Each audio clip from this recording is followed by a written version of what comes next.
Hello, fiber friends! I am very excited to have a YouTube friend with me today.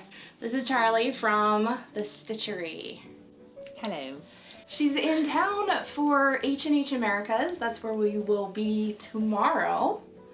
And, you know, we have to do YouTube things like make collab videos. So if you go over to Charlie's channel, there's gonna be a me teaching Charlie to spin video.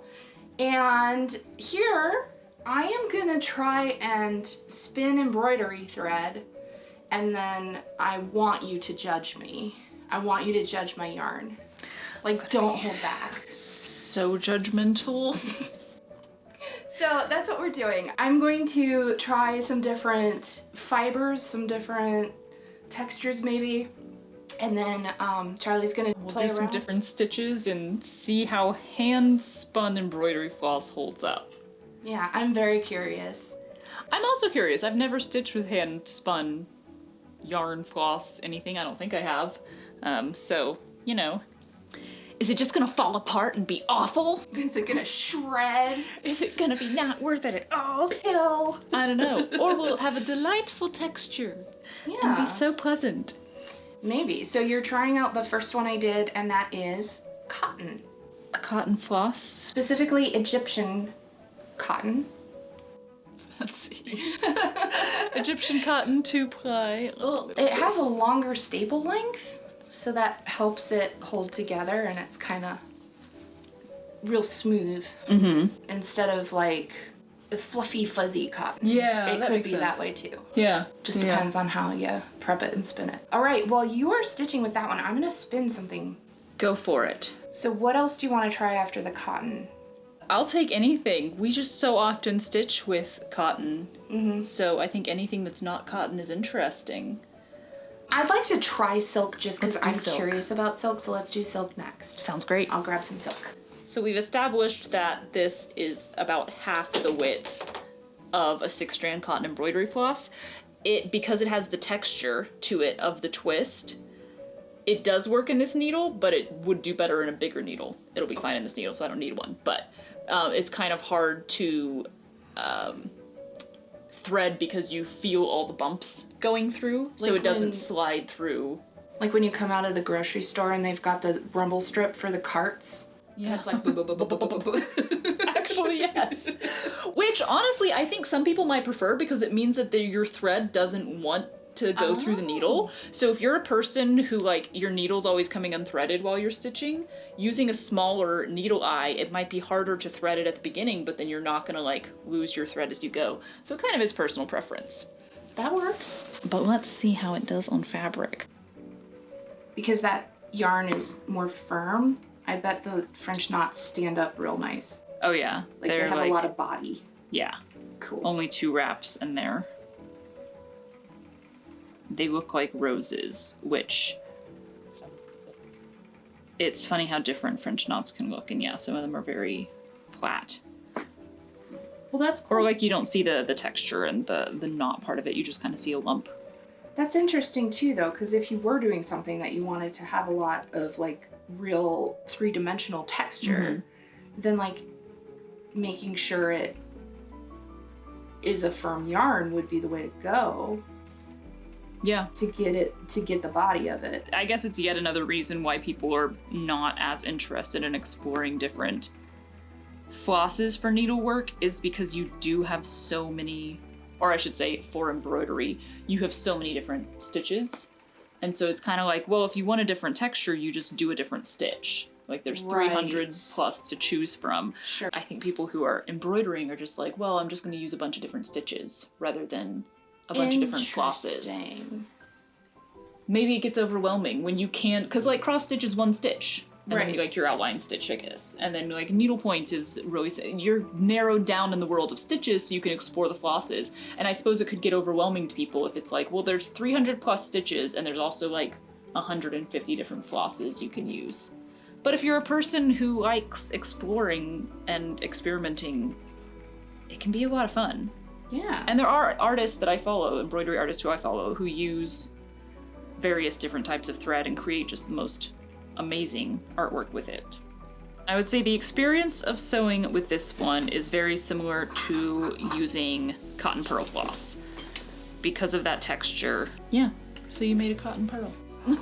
Yay! Is what I would say. That is my judgment there. I have some mulberry silk that I dyed in a variegated way with Easter egg dye. Mulberry, isn't it, comes from mulberry tree? The moth eats the mulberry tree. Oh, gotcha. It's Bombyx mori is the name of the moth. It's cultivated silk, like it's the domesticated moth. Fascinating. Oh, that's so thin it's almost invisible. Do you want to try a 2 or a 3-ply? Is this too thin? Yeah, I was about to say let's try a 3-ply because that's so thin. That's, I think, where you get that whole idea of like Japanese silk embroidery is they use such incredibly thin silk thread. And the thinner your thread is, the more smooth and glossy your satin stitch will be. But that means it takes forever to fill in a space. They're probably using reeled silk, so they're taking it straight off the cocoon. Oh. So they'll have the cocoon in like a vat, and they'll grab a couple strands of the cocoon, and they'll just like reel it, like literally on a reel. Huh. Because if you don't cut it, if you're just pulling it off the cocoon, it's one long filament. I'm having trouble because it's so slippery. But like, that's real thin. It's very impressive. I'm worried if I hit the tension wrong, it's gonna like, just like snap because it's so thin, it very easily cuts. So I'm gonna give myself a little wiggle room here. There we go. Okay. See, if I was knitting, I wouldn't worry about a little slub, but because it's gonna go through the fabric, I'm like, I have to stop and fix it. Yeah, that's true. So smooth and delightful. That's crazy that this is 3-ply. It's like I can barely feel it between my fingers. Yay. This is very fun for me. Spinning is so weirdly niche that being able to combine it with other fiber art that isn't usually a hand spun realm is just really, it's just fascinating. Yeah, I mean, I have to say, like, it feels like knitters might take up spinning or spinners might take up knitting, but you don't really see as much of the crossover. Yeah, I mean, this looks fully professional. Yay. Like, that is... You can't catch it on camera very well. Oh no, it's invisible. It's like a... I mean, again, like, good thing it's bright pink. That helps. But it's like a very thin line. So this, even though you have the 3-ply, should make a very smooth satin stitch. This beautiful, beautiful silk stuff is... But that's what I love about spinning, because it like just understanding the mechanics of yarn informs my understanding of using yarn and thread and all kinds of other ways. Yeah. And I find that knowledge valuable. That is a very fine embroidery floss. Are you having fun? I am. Good. We're like deep in our focus zones now. I know. You know the meal's good when everyone gets quiet. Oh, look at the shine on that. You just get such a beautiful sheen from silk floss. If you look at how much of the end frayed from the amount of stitching that I just did, it is not much. Like, we've got maybe 1/4 of an inch of separation on the end. So what is that like compared to other silk? Well, the one that I've used, again, I don't remember how many strands it is. It's definitely not 3. I know that it's like at least 6. So that is going to be even more so likely to shred apart. But like, that's the whole thing with using silk floss from like DMC or something, is it starts to fall apart on the ends very quickly and very far up. I would say for the amount of stitching I just did, and for this being silk, only 1/4 of an inch separating, and muslin is a very gentle fabric on it, so I'm not trying to stitch through something that's really shredding the thread. But like, without having done scientific research on it, I'd say that's pretty dang good. Huzzah! I think the fact that this one is silk is gonna save the texture of it. That's my theory. Because I think if this was something rougher with this much texture, it would be very difficult to draw through. I think so. Yeah. So we'll see how this one does. It is a little like fuzzier, but yeah, again, because it's silk, it has a slickness to it also. It looks so cool. It looks real. It's real embroidery. Yeah. It legit is. Like, there's not any difference here if you wanted to go into making needlepoint floss. I'd say go for it. You're already there. Gotta love a thick floss like this, though, for how quickly you can satin stitch something. And you just have those little bits throughout it. Yeah. It's cool. It's like grass. Yeah, very much like so. It has that kind of... And that's the thing, you can use, instead of being like, oh, well, I want kind of this certain look or this certain texture to my piece in this area, so like what stitch can I do to achieve that? I think that's currently what most of us are thinking about, but sometimes it's like, well, you could just do a very basic stitch with a different floss type and get the look that you're wanting from that. And it's not getting stuck on the fabric at all, and it's not being shredded by the fabric.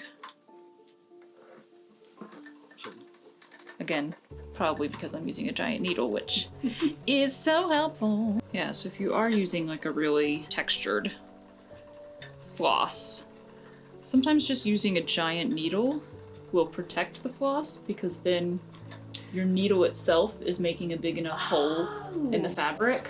Brilliant, makes sense. That, yeah, then you're not really having to like the floss through, because your needle already did the work for you. So yeah, if you're ever using like a fancy floss that you don't want to put too much strain on, just use a giant needle.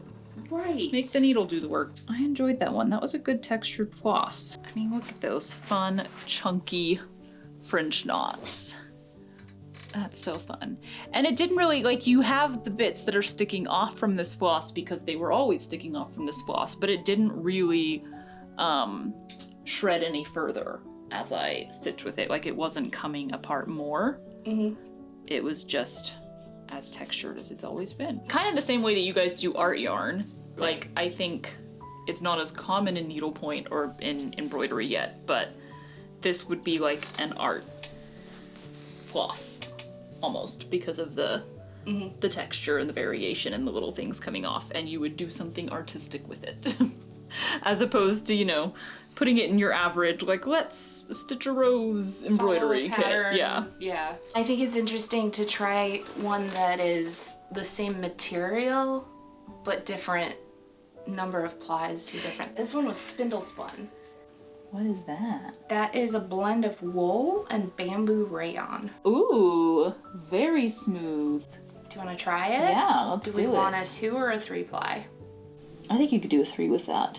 This is spun like this.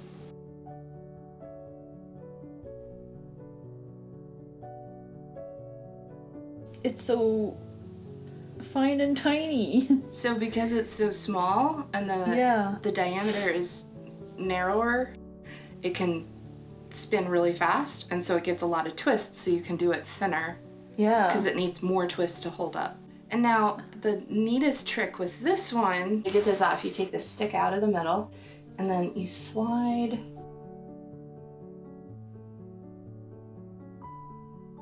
that out, and you slide that out. What? And it's so delightfully, interestingly put together. We call that a turtle because it looks like a It little does turtle. look like a little turtle. Oh my god, it does. It stuck a little head out of it. That's so cool. I love That it. is fascinating. I love it. One side of this is red and one side of this is green, and it turns gray in the middle. It's That's fun. very neat. It's one of the other parts of hand spinning that's so much fun. You can control color in ways that you can never find in commercial yarn. This is a center pull ball, so you've got access to the inside strand and the outside strand. And partway through, both strands kind of got caught up in this. So I've got 2 strands coming in, but then I'm tripling it. So that's 2 times 3, which is actually 6. So it's a 6 ply, but you can't undo it because of the structure of it. It's chained up on itself. Fascinating. So one end of this is 3 ply and the other end of it is a 6 ply. Fun. But we're experimenting, so that's okay. Yeah, there's a lot of like commercial variegated thread that I don't really like because usually the color changes are too far away from each other. Or like there's too big of a section in one color. And I'm like, with the way you do needlework, well, there's certain types of like needlepoint stuff where that would be what you would want for like a slow fade as you work across something. But a lot of the stuff that I do, I'm like, by the time I'm done stitching what I wanted to stitch, I haven't changed colors. So what was the point of that? With spinning, you could do really quick color changes, so you get to experience more of the variegation in a shorter amount of thread. Yeah, like if I'm doing a pretty small section of satin stitch, even with half of that thread being on the back of the piece, you'll like maybe start to have one change at the bottom. And it's like, well, if you want anything faster than that, there's not really anything that I know of that's variegated that quickly. So then you just have to do a bunch of different colors and blend it together yourself, and that's annoying. Yeah, because actually this one is a bit of a loose ply. It reminds me of crewel wool, which, you know, is wool, so that makes sense. But this is the kind that I would definitely be like, don't cut a very long piece of that, because it's gonna start separating on you and falling apart. The sound each of them makes going through the fabric is specific and different. Embroidery ASMR. No, I gotta do it on the microphone. Here we go. Embroidery ASMR. Yeah, this definitely feels very similar to a crewel wool. So there is that looseness to it. But I don't know, like wool floss, which I think this is why crewel stands out as its own type of embroidery. And it's because for some reason wool floss just looks different once it's stitched. Even if you get a cotton floss that's like, that's the same weight, that should look pretty much the same. It doesn't. And there's just a look to wool floss that is so specific. That's something that's interesting too, because the way that counts for yarn for weaving, like wool has its own system, and cotton has its own system, and silk has its own system, and linen has its own system. Even if you have the same diameter, just the way the materials are different, they behave so much differently when they get squashed down into the warp. Oh. So like some things, even if it's the same diameter, it's still gonna be like fluffier, or it's still gonna be like really firm. Maybe that's what it is. Wool is very fluffy in comparison. And wool tends to do the fluff. Like cotton has, technically on like a pretty micro level, it has a bit of a rougher texture to it. And then like your silk is super slippery.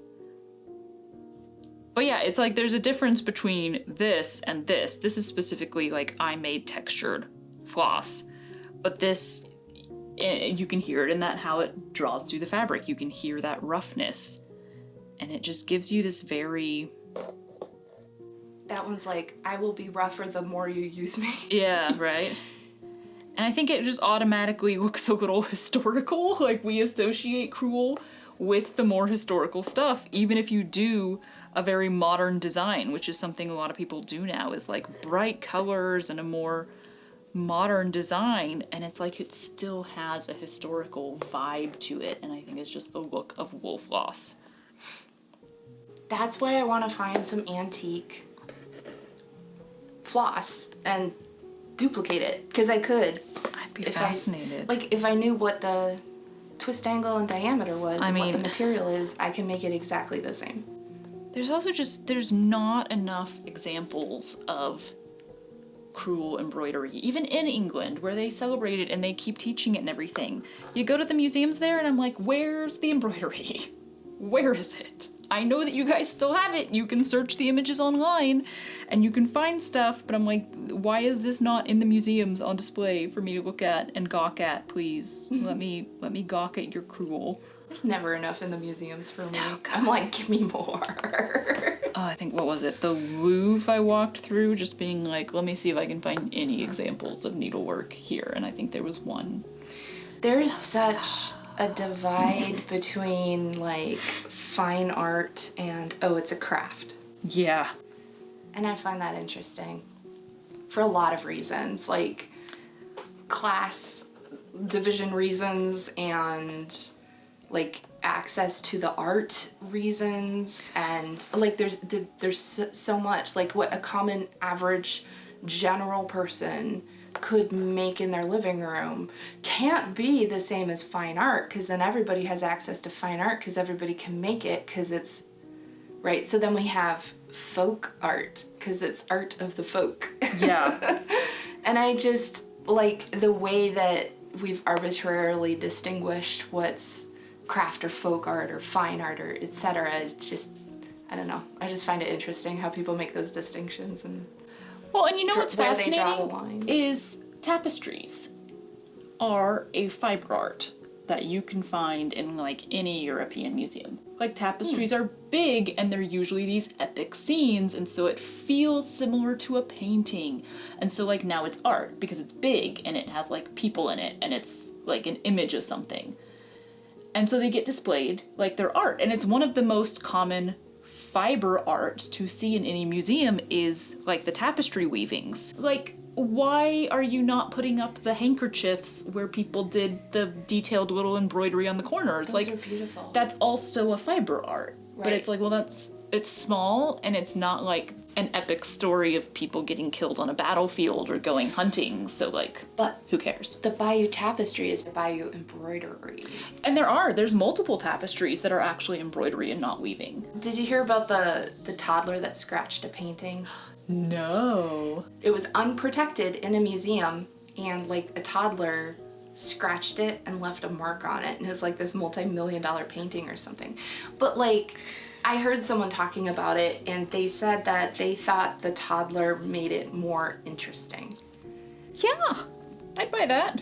And I Not do the painting, too. but that like, story. It has existed in the world and experienced people. I mean, I think that's cool. I'm not advocating that we take toddlers to museums and have them vandalize all the art. Go but- vandalize, child. Okay, so judging it, like, you're leaving an Amazon review for my An Handspun Amazon review. for my Handspun embroidery floss. that feels like crewel wool, which actually I don't think DMC makes, but the crewel wool felt almost exactly the same to me as using crewel wool, which is never that pleasant to me, but it's wool floss. You do it for the look, not for how pleasant it is. So like you're separating function and personal enjoyment. Yeah. Like, crewel wool is crewel wool, regardless. Some people love working with it, some people don't. I don't love working with it, but I do love the way that it looks, so I'm willing to work with it. This one felt like cotton pearl. The cotton, I would put it slightly below cotton pearl, like commercial, professional made, because I don't know what they're doing to twist that together, but they are somehow twisting that ply so that it's just like real tight. Yeah, I am totally happy with that. Cotton is the hardest for me. I've had the least practice with it. I do enjoy it, but I've had the least practice with it. It's so different than anything else. Yeah. It's just its own thing. That one, honestly, I thought was better than any silk floss I've used before. This one reminds me of, I believe it's Etoile, like E-T-O-I-L-E. Etoile or something. This I thought was better than any textured floss I've used before. Possibly it's because I was using a giant needle. I did give you the benefit of that. So it's like, I gave it its best foot forward. DMC has a very specific floss that reminds me of this one. And it is multi-stranded, but you're not meant to separate it. Maybe it's made out of rayon. Maybe that's This why is it feels similar.